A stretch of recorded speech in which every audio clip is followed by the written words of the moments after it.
Hola, bienvenidos a un nuevo video. En este video vamos a hacer una revisión un poco más a detalle de lo que podemos hacer con los tipos de datos en Python. Déjame comentarte que existen muchos tipos de datos en Python, pero básicamente digamos que tenemos tres que son los más básicos: los enteros, los flotantes y los de tipo string. Y en este video te voy a mostrar algunos otros más. Y en algunos otros videos vamos a profundizar más sobre estos. Entonces vamos a hacerlo esto directamente en PyCharm para verlo con ejemplos. Lo vamos a abrir por aquí, yo ya lo tengo abierto. Entonces, como te comentaba, aquí en Python nosotros podemos gestionar diversos tipos de datos. Vamos a hacer un repaso muy rápido con los que vimos anteriormente. Vamos a utilizar y asignar un valor de tipo entero, lo cual significa que no tiene parte decimal. Vamos a utilizar una variable para almacenar un valor flotante o que tiene parte entera y parte decimal, o podría ser que no tenga parte entera, por ejemplo este número. Y en el caso, por ejemplo, de los strings, pues podríamos tener una string o una cadena de caracteres como la típica hola mundo. Digamos que estos son los tres tipos de datos más básicos que hay en Python. Tenemos otros tipos de datos que nos permiten manejar más de un valor, vamos a llamarlo así, escalar. Antes de iniciar a explicarte los tipos de datos colección, que no es más que un conjunto de valores que pueden estar organizados, indexados, voy a explicarte y voy a mostrarte otros dos que tiene Python. Por ejemplo, existe un tipo de dato, lo voy a asignar por ejemplo aquí una variable que se llame R, que se llama rango.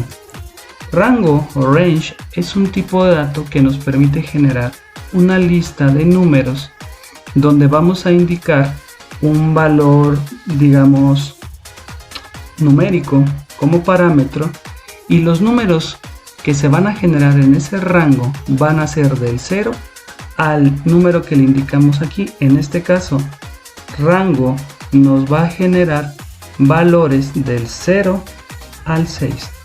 Esto es muy útil cuando manejemos ciclos de iteración, como el ciclo for, como el ciclo while, o sea, estructuras repetitivas.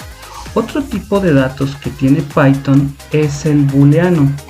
¿Cómo nosotros representamos un booleano o qué es un booleano? No es más que, vamos a ponerlo aquí, que sea asignado a la variable b, por ejemplo, y nosotros podemos asignar un valor verdadero, true, o falso, por ejemplo. Entonces, un valor booleano nos va a permitir utilizarse dentro de estructuras condicionales para validar si es algo válido o no, o si una condición se cumple o no. Tenemos otro tipo de datos que normalmente, digamos, no se asigna porque no tenemos conciencia de él, pero es importante que lo conozcas. Voy a asignarlo a una variable n, por ejemplo. Estoy utilizando nombres de variables muy cortas, como puedes observar. Y ese tipo de datos se llama none. None es el equivalente en otros lenguajes de programación a nulo, o que algo no existe, algo que no es válido, algo que no ha sido asignado.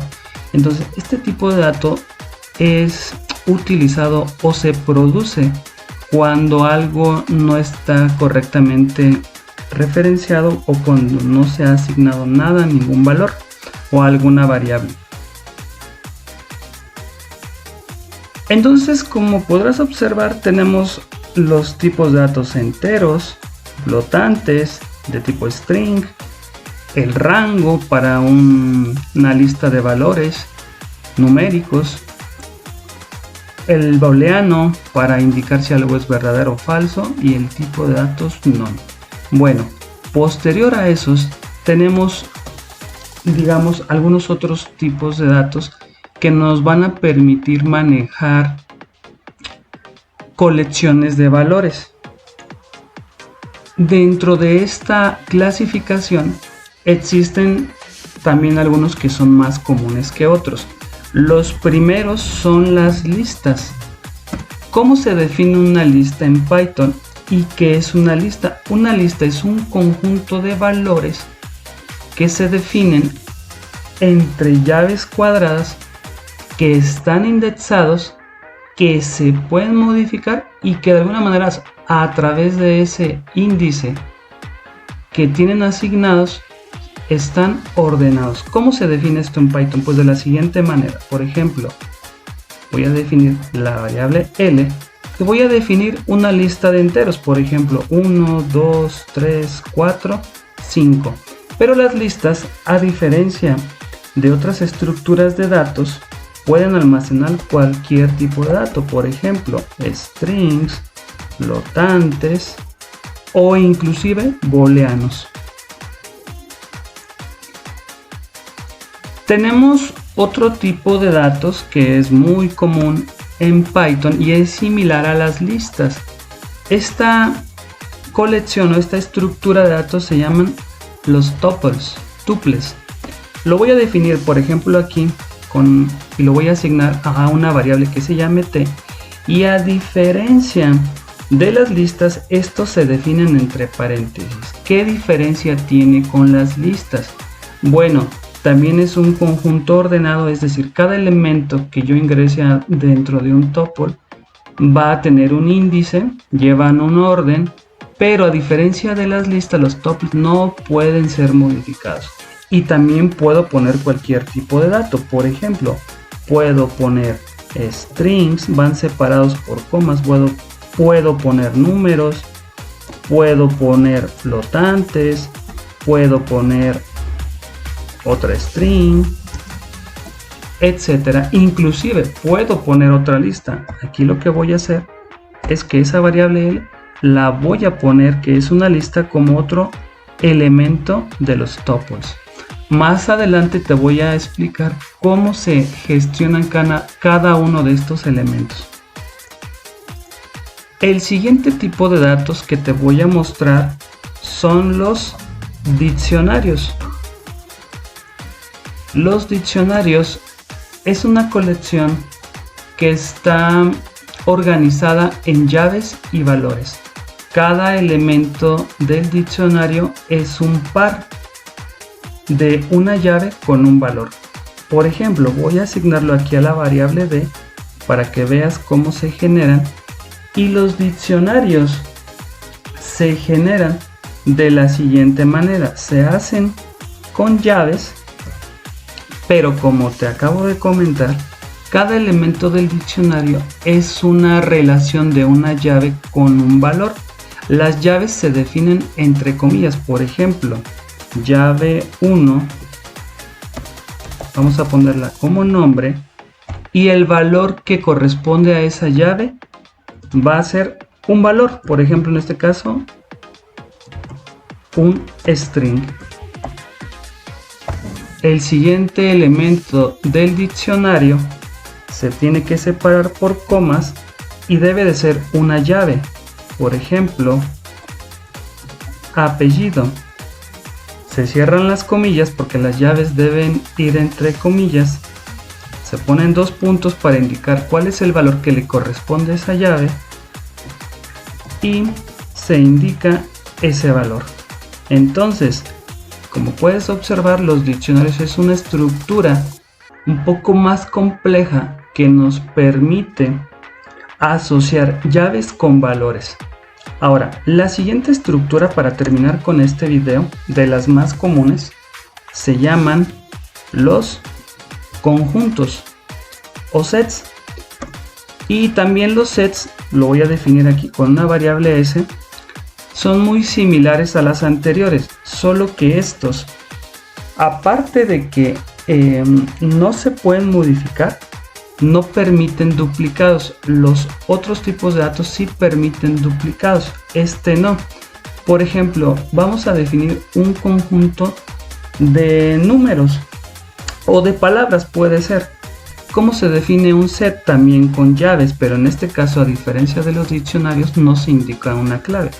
Por ejemplo, manzana, vamos a separar cada valor de estas colecciones normalmente con una coma, banana, y para mostrarte voy a mostrarte que voy a repetir otro valor, banana. Entonces este es un set con 3 elementos y uno de ellos se repite. Ahora voy a mostrarte cómo se ven estos elementos y cuál es su tipo. ¿Cómo lo hacemos? En este caso voy a imprimir L y voy a imprimir su tipo para que veas cuál es el tipo de dato. Lo mismo voy a hacer con el tuple. Voy a imprimir el tuple y voy a imprimir el tipo para que veas qué tipo es el tuple. Y voy a imprimir y hacer lo mismo con diccionario y los sets. Bien, para no hacer largo el video, hice una pausa e hice la impresión de cada uno de los tipos para que puedas observar cómo se ven estos tipos de datos. Adicional, te voy a mostrar su contenido y para que puedas ver a qué clase pertenecen este tipo de datos, que son, digamos, las colecciones que nos permiten almacenar más de un valor dentro de Python. Lo voy a ejecutar para analizar la respuesta. Entonces, mira, la impresión, por ejemplo, de la lista la tenemos aquí. Es una lista compuesta por varios tipos de elementos y el tipo es list, que es la primera. Luego tenemos un tuple que está compuesta por algo similar que la lista y adicional contiene este tuple la lista anterior. Y mira cómo se ve, nos dice que es de tipo tuple. Ahora, el siguiente ejemplo nos permite observar cómo se ve un diccionario. Es decir, tiene llave, valor, separado por comas, llave, valor, y es del tipo o la clase dict. Y en el caso de los sets, puedes observar que yo escribí 3 valores, manzana, banana, banana, y el set no me permitió generar duplicados. Entonces, con este breve overview finalizamos este repaso muy general de todos los tipos de Python. No te pierdas los siguientes videos porque ahora sí vamos a empezar a profundizar más sobre estas estructuras de datos. Muchas gracias.